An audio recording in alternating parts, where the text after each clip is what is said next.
Hello bachcho, let's see the question.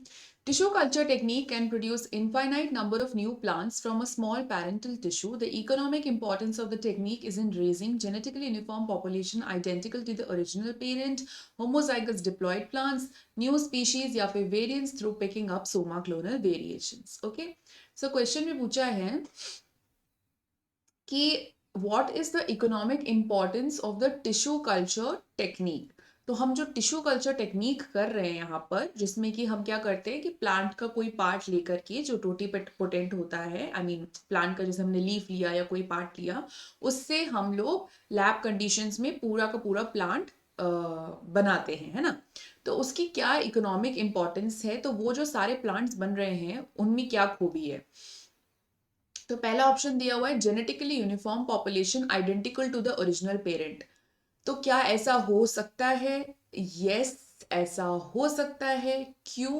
क्योंकि हमने, जैसे कि मैं आपको एक एग्जांपल बताती हूँ, कोई प्लांट है और हमने उसमें से एक लीफ लिया सपोज, ठीक है, जो कि टोटी पोटेंसी है उसके अंदर, यानी कि वो पूरा प्लांट बनाने की बना सकता है। एंड देन हमने इसमें, ओहो मेरा टेस्ट ट्यूब थोड़ा खराब हो गया, एक सेकेंड फिर से बनाती हूँ। तो जैसे मान लीजिए इस टेस्ट ट्यूब में हमने अगार डाला है, और with the nutrient media and everything.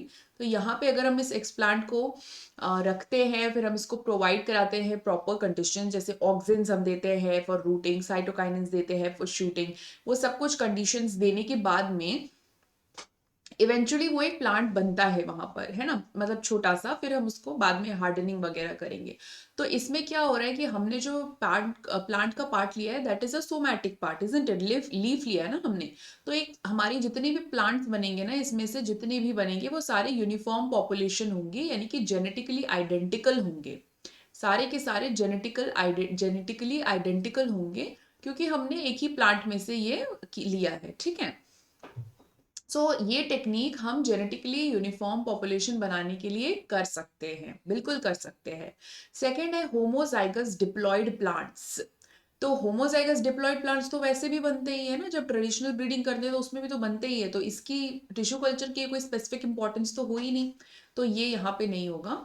New species नहीं बन रहा है बच्चों, माइक्रो प्रोपोगेशन वाली जो टेक्निक, मतलब ये जो टेक्निक हो रही है यहाँ पर, इसमें all clones will be there. So नई स्पीशीज हम नहीं बना रहे हैं यहाँ पर।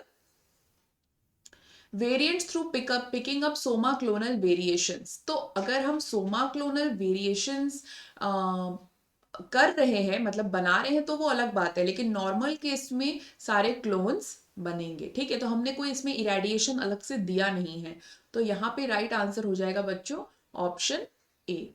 सो ऑल द बेस्ट बच्चों।